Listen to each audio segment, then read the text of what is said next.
Olá, pessoal! Estamos hoje em mais um episódio do nosso Jornal Regional.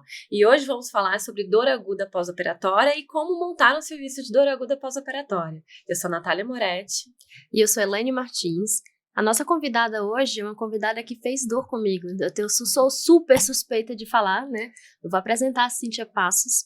A Cíntia, ela é formada em anestesiologia pela Faculdade de Medicina do ABC, tem título de dor pela AMB, fez um fellowship de anestesia regional pela Unifesp, que, por sinal, eu acho que é o primeiro fellowship que existe de anestesia regional no Brasil, né? Coordenadora do grupo de dor do Hospital Samaritano em Higienópolis, do grupo do SMA, né, do Serviço Médico de Anestesia, que foi o mesmo serviço que eu também fiz a minha residência, né, Cíntia?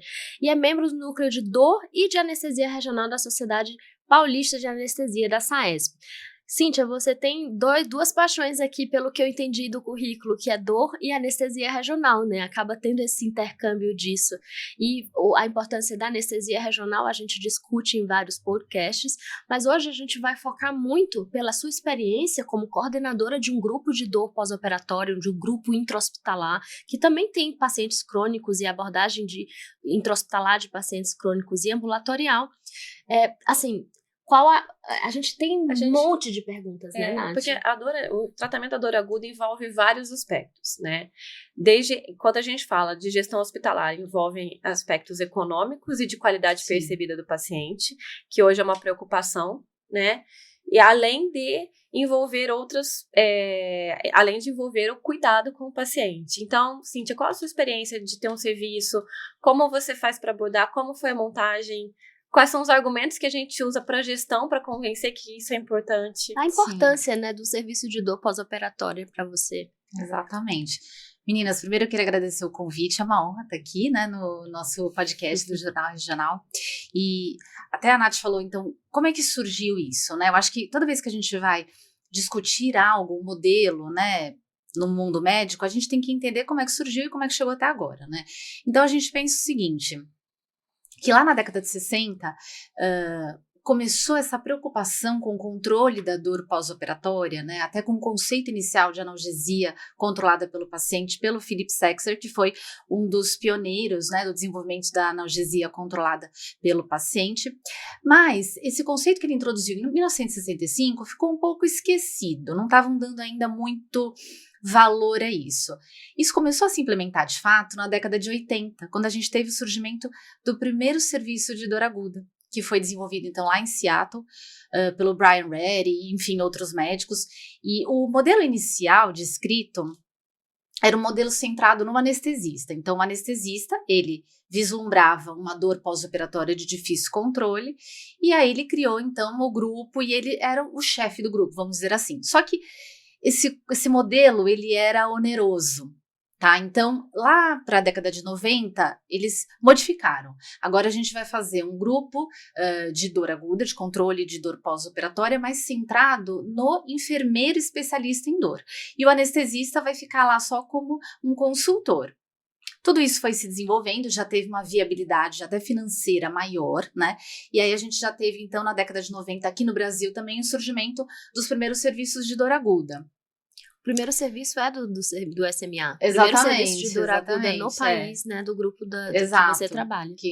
Exato, que você teve sua formação, já trabalhou, enfim, que eu estou lá até hoje, né?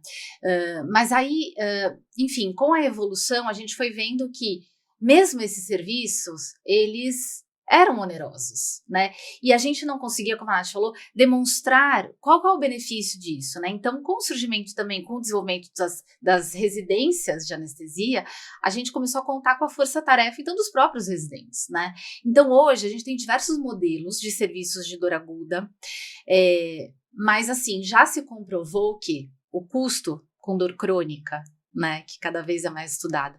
Nos Estados Unidos, a gente tem estatísticas de custos anuais de até 630 bilhões de dólares. Por ano. Exatamente, por ano com dor crônica. Então, assim, acho que o principal mote para a gente cultivar um serviço de dor aguda é a gente evitar que esses pacientes caminhem para dor crônica. E né? o que é interessante é que a gente sabe hoje, já tem esses dados, que hoje 30% das dores crônicas, elas vêm do pós-operatório. Exatamente. Então, assim, tem um estudo até que a gente vai deixar como referência aqui, que é uma diretriz da Sociedade Americana de Anestesia Regional e Dor, né, ASRA, para tratamento de dor aguda pós-operatória, e eles dão diversas recomendações, desde analgesia multimodal, anestesia regional, que também é a nossa paixão, Sim. né, analgesia controlada pelo paciente, mas nessa diretriz, eles falam exatamente isso, que 80% dos pacientes que são submetidos a um tipo de procedimento cirúrgico, eles vão cursar com dor de difícil controle no pós-operatório. Ou seja, é muito grande. Ainda na sala de recuperação da anestesia, que é o nosso escopo de atuação, né, como anestesista inicialmente, até 45% dos pacientes vão apresentar dor.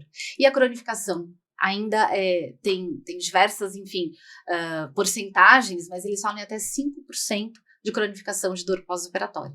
Então, esse é o primeiro, né, motivo para a gente fomentar, né, os serviços de dor aguda.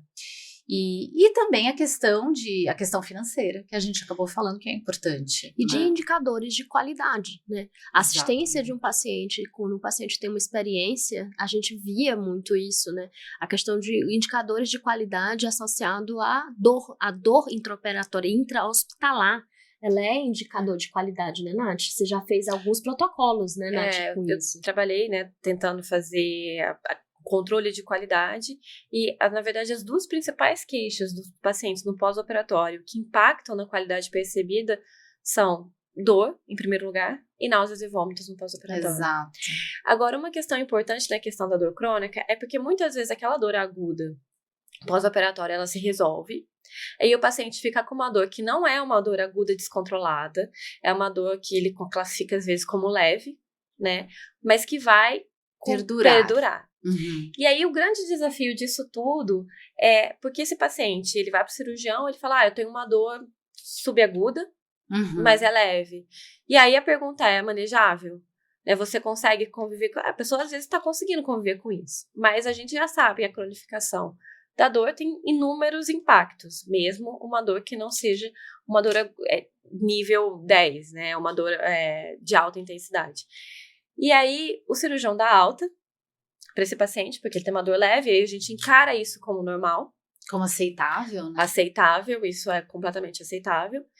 Só que esse paciente, ele fica esse período transicional perdido, porque ele não está sendo visto por ninguém. Então, ele já não é mais um paciente cirúrgico, ele já teve alta. A gente aqui no Brasil não tem o hábito de ter um clínico que você visita periodicamente. E aí ele entra num período transicional. E aí a minha pergunta é o seguinte, existe alguma ferramenta que a gente consiga, primeiro, identificar o paciente que pode ser um paciente que potencialmente cronifique, e 2, como é que a gente faz para capturar o paciente nesse meio do caminho? Seria como se fosse um serviço de transição de dor aguda para crônica? Seria. É bem interessante, Nath, que você apontou isso, justamente porque para a gente pensar em um serviço de dor transicional, a gente precisa estar com o serviço de dor aguda bem estruturado, né? Então, só recapitulando, quais são os principais objetivos de um serviço de dor aguda? Então, controlar a dor crônica, controlar a dor pós-operatória, identificar, então, cirurgias de grande porte que podem cursar com uma cronificação da dor, aqueles pacientes que já possuem distúrbios psiquiátricos associados, então, como ansiedade, catastrofização, né, hipervigilância. Mais uma vez a catastrofização nos podcasts, eles realmente... Presente. Exato. Pacientes que já fazem uso crônico de opioides, né, previamente ao procedimento cirúrgico, pacientes que já possuem algum tipo de dor crônica. Então, a gente tendo todas essas identificações, né, bem claras, a gente estrutura o nosso serviço de dor aguda, já capta esse paciente, porém, isso já nos acende para um paciente que possivelmente vai cursar com uma dor que não vai ser resolvida no pós-operatório imediato, né? Então, fazendo agora o link com o serviço de transição entre dor aguda e dor crônica, até acho que a Nath pode trazer informação para a gente, mas em Toronto, né, no Canadá, foi o surgimento do primeiro serviço de dor transicional em 2014, então eles estruturaram esse serviço justamente identificando, né, tentando já capturar esses pacientes na admissão deles no hospital, E já vem, então, esse paciente, ele já possui um distúrbio psiquiátrico associado, ele já faz uso crônico prévio de opioide, ele vai ser submetido a cirurgias de grande porte, que possivelmente cursarão, né, com uma incidência de dor crônica pós-operatória mais importante. Então, eles já sinalizavam. E qual foi o objetivo da instauração, né, dos serviços de dor transicional? Na verdade, não sobrecarregar nem o serviço de dor aguda, porque o serviço de dor aguda ele também tem que ter uma vazão, né? O ritmo cirúrgico continua. A gente também não pode ficar com aquele paciente, enfim, por muito mais tempo, né?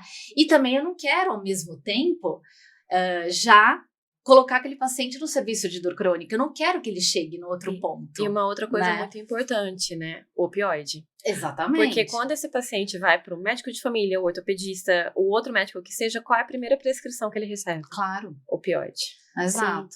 Cíntia, como você estrutura para o serviço de dor aguda, para aquele paciente passar, todos os pacientes passam pelo serviço de dor aguda, ou vocês têm os critérios de, por exemplo, quais pacientes a visita da dor vai Sim. ter essa passagem? Eu pergunto por questão do que a gente está discutindo, a questão do custo e viabilidade, senão você sobrecarrega também o serviço de dor aguda. Exatamente.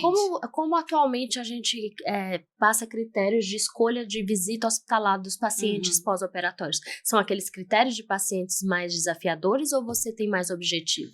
Esses critérios, eles entram, né, desses pacientes que muito provavelmente apresentarão um controle de dor pós-operatória mais difícil, mas a gente também faz o que a gente chama de sugestões de analgesia. Então, no dia anterior, isso é uma prática assistencial do meu grupo, tá? No dia anterior, ao mapa cirúrgico, né, do dia seguinte, a gente já identifica quais são as cirurgias que podem cursar com uma dor mais importante no pós-operatório. Então, a gente faz uma sugestão já de analgesia. Então, por exemplo, para prótese de joelho, a gente já orienta que seja feito um bloqueio regional associado ou não a uma bomba de PCA, enfim, a gente já elenca o anestesista que vai fazer.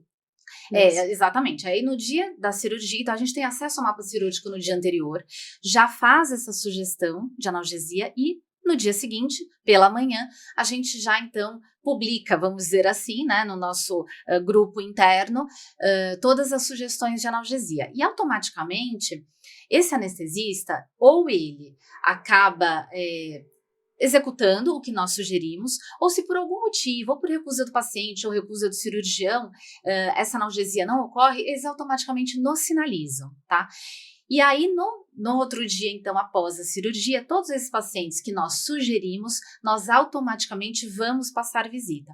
Então, além de fazer aquela triagem, né, dos pacientes que podem evoluir com dor pós-operatória de difícil controle, todos esses que foram submetidos a bloqueios regionais, a bloqueios de neuroeixo, a instalação de bombas de PCA, eles vão ser vistos no pós-operatório imediato.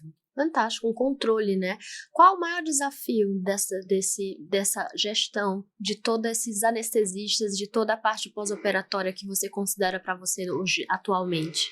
Eu acho que no começo, quando a gente começou a implementar essas sugestões de analgesia, o maior desafio era o cirurgião aceitar. Então tinha muita recusa por parte da equipe cirúrgica com bomba de PCA, por pensar que isso prolongaria a internação do paciente, é justamente o contrário, né, o objetivo.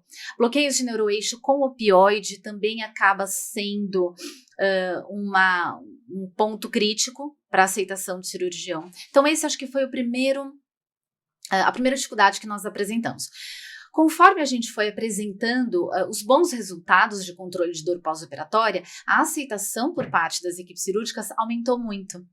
Então hoje, talvez, eu vou dizer que é um desafio, mas não é nem tanto um desafio, acho que é menor, porque a gente tem muita educação em anestesia regional, em bloqueios guiados por ultrassom hoje em dia, mas talvez hoje o nosso desafio seria a execução de bloqueios guiados por ultrassom por todos os anestesistas, né?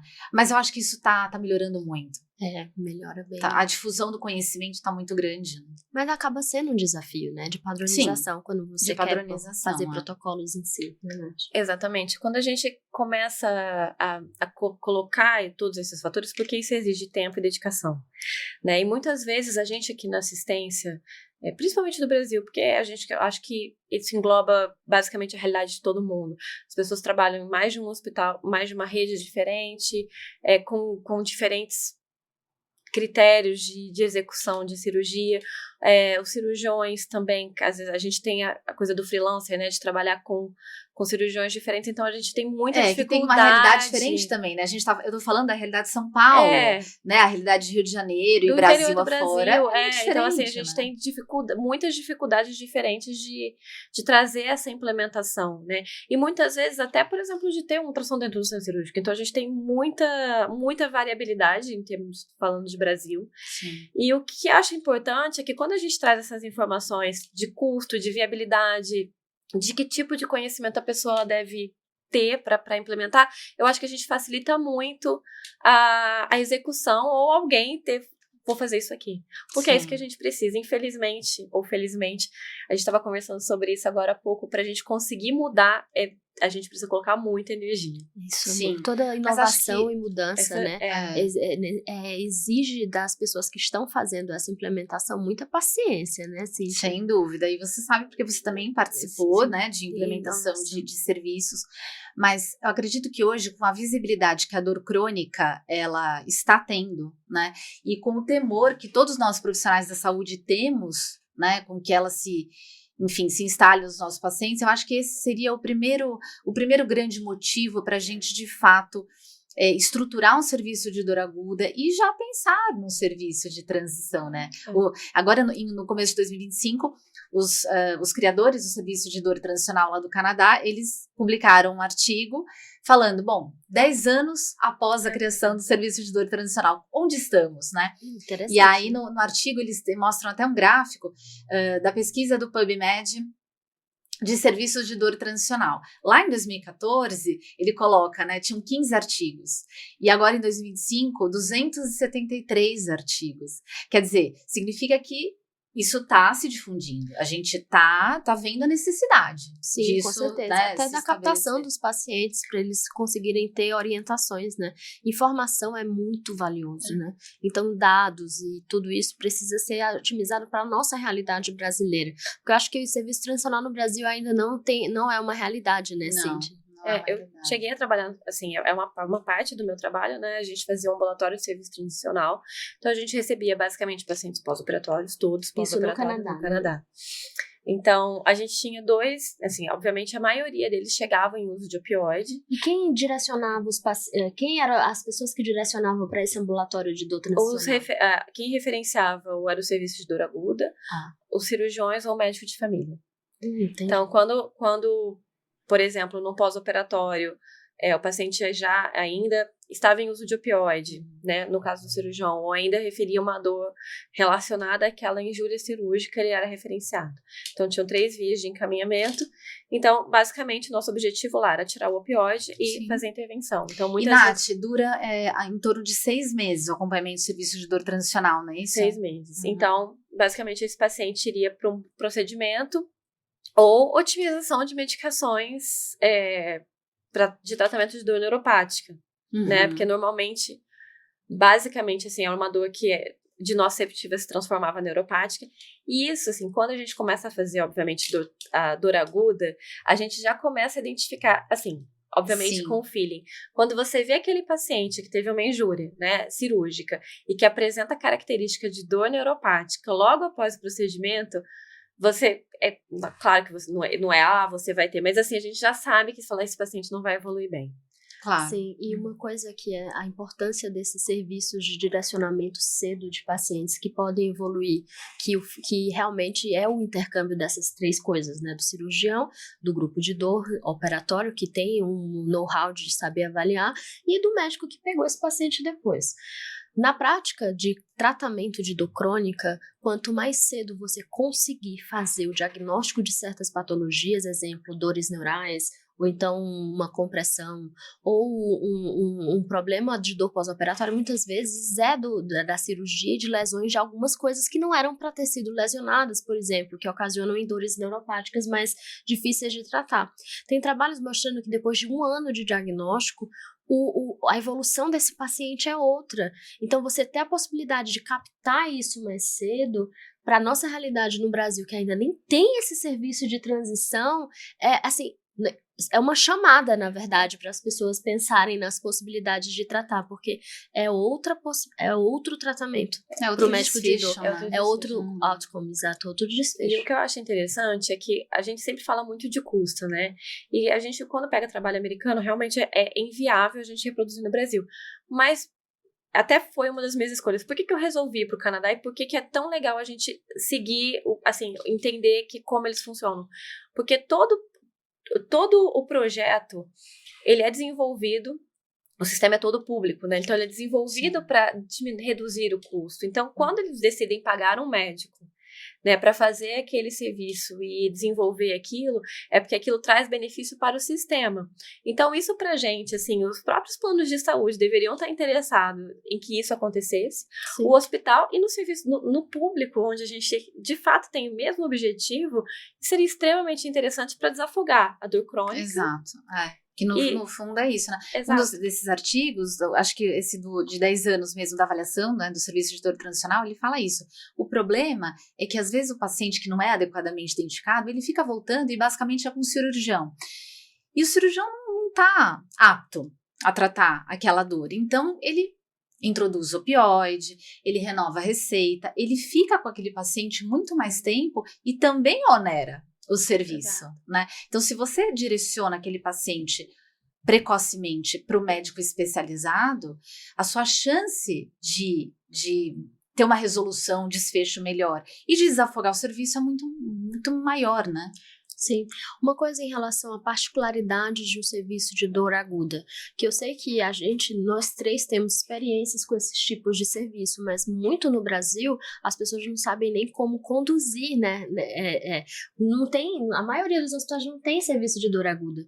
O que você acha que os pacientes ganham, por exemplo, inclusive em relação à anestesia regional? O que a gente pode... Você sente que o time tem mais respaldo de fazer coisas diferentes por causa do serviço de dor aguda? Sem dúvida, essa é uma excelente pergunta. E eu trabalho em serviço de dor aguda há quase 8 anos, tá? Então, o que a gente vê, Elaininha, é exatamente isso. No início, muita resistência por parte da equipe cirúrgica, muita resistência pelos anestesistas, muitas vezes... Vou conduzir esse caso somente com anestesia geral, porque eu não quero me arriscar. Mas ao longo dos anos, criando esse vínculo, os próprios anestesistas se sentem respaldados, né, em executar técnicas regionais, porque eles também têm o nosso feedback.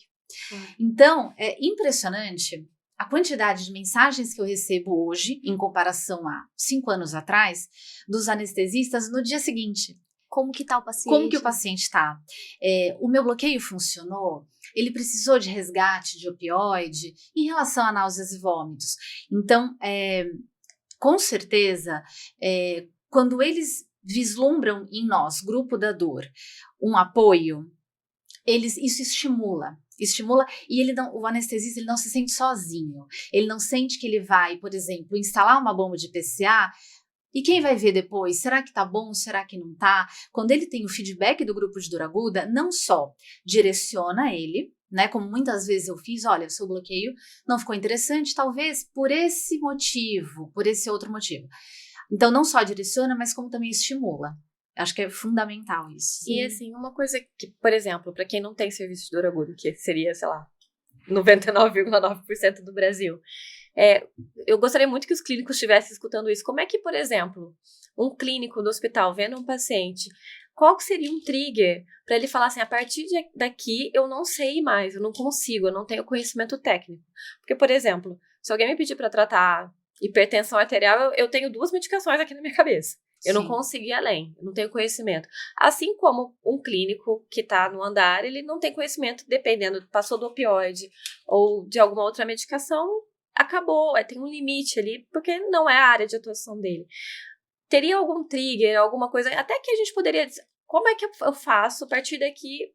chama algum especialista, vamos chamar um anestesista para ver se ele pode rebloquear. Talvez que seja a pergunta para o intensivista. Quando que os intensivistas pensam em chamar um grupo, não é isso? Exato. Também outra pergunta extremamente interessante e pertinente, porque como você falou, a maioria dos nossos serviços não tem, né, o grupo de dor aguda.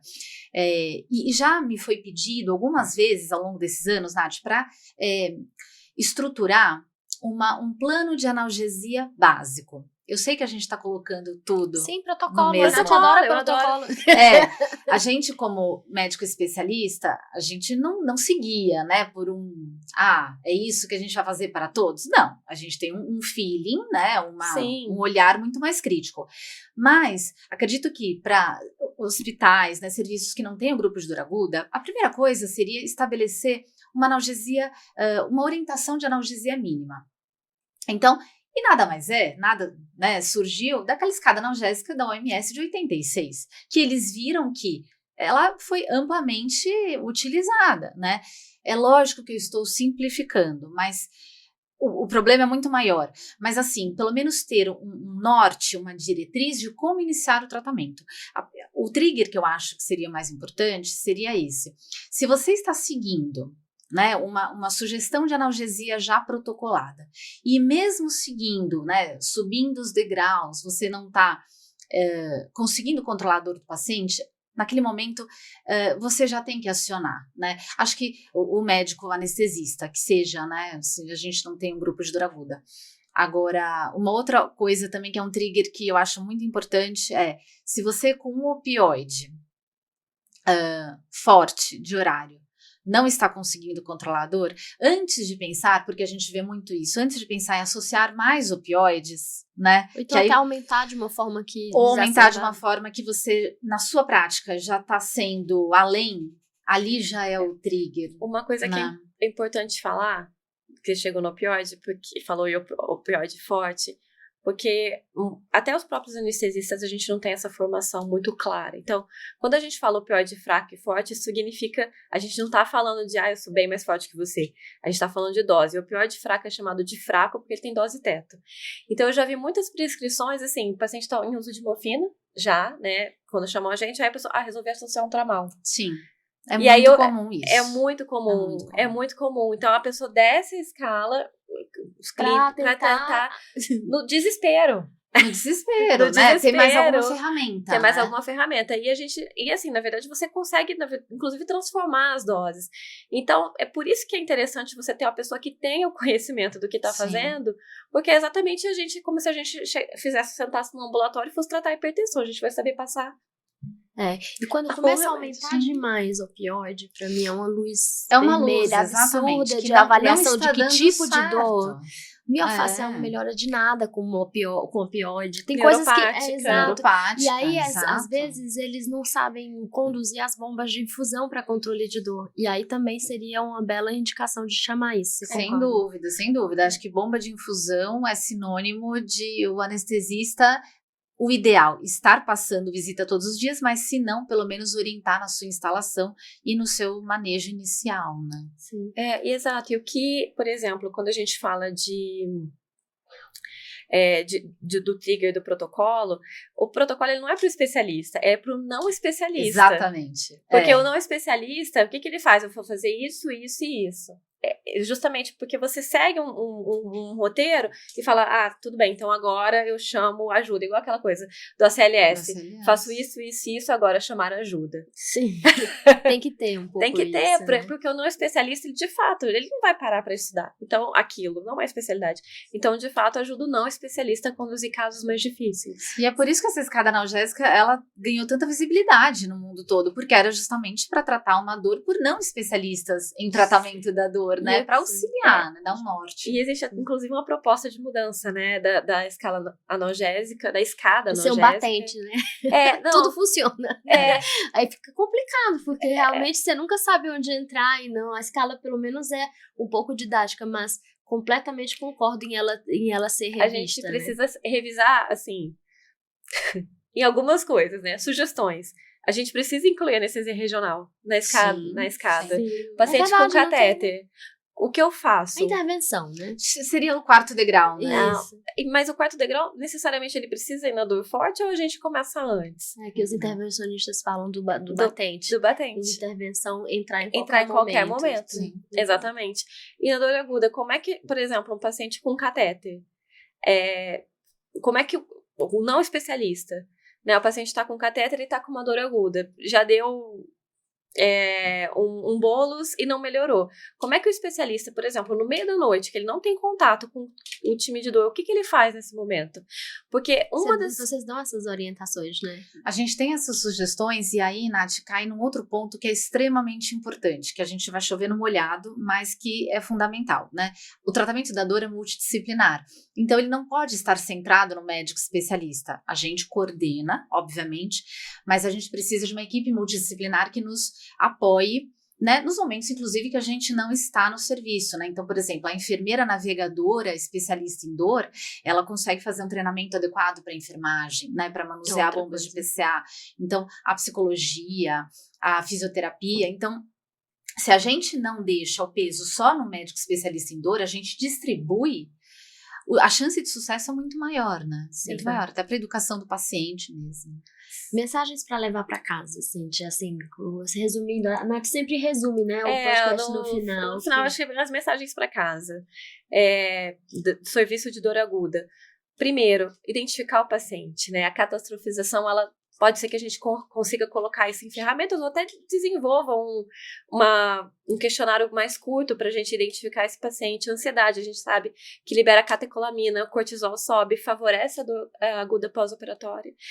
E um médico especializado ou um trigger para chamar o médico especializado ou o próprio anestesista para avaliar esse paciente e, de repente, conduzir de uma forma mais elaborada. E para evitar esse serviço, para evitar a dor crônica pós-operatória. Tem uma imagem do Miller que eu gosto bastante, que é o anestesista como um polvo, né? Então, antigamente a gente pensava no anestesista como aquele médico do intraoperatório. E, na verdade, a atuação ideal é no pré, né, para já identificar esses pacientes, né, no intraoperatório, no pós-operatório, na terapia intensiva, no controle da dor. Então, se a gente pensar nessa atuação do anestesista, a gente consegue já tratar melhor o nosso paciente, melhorar a qualidade, né, do atendimento dele, evitar a dor crônica pós-operatória, evitar o uso de opioide, que é uma grande preocupação na América do Norte e que vai ser futuramente aqui também, né? Então, ter esse olhar global é fundamental, assim, para os nossos pacientes. Cíntia, eu queria agradecer, na verdade. Nós queríamos agradecer, foi muito ótimo. Ótimo, uma discussão maravilhosa. E, assim, nós temos essas experiências que... o Jornal Podcast, na verdade, o Jornal Regional, assim, era esse o objetivo, a gente discutir o que a gente gosta de fazer e propagar, fomentar mudanças positivas e que as pessoas consigam saber que tem muita informação, que a gente precisa lançar mão de informação. Serve só como um sparkling, sabe? Só como um início de buscar conhecimento e curiosidade sobre o tema. E eu acho que essa discussão, ela cumpriu esse papel, né? Eu acho que a gente foi bem feliz na discussão e eu aprendi muito também. Obrigada. Gente, eu gostaria de agradecer mais uma vez, uma honra estar aqui com vocês, duas pessoas que eu admiro muito pela trajetória profissional e que inspiram tantas outras mulheres anestesistas, né, a estarem onde estão e conseguirem cada vez mais. Obrigada. Você também é muito inspiradora aqui. Prazer. Você não tinha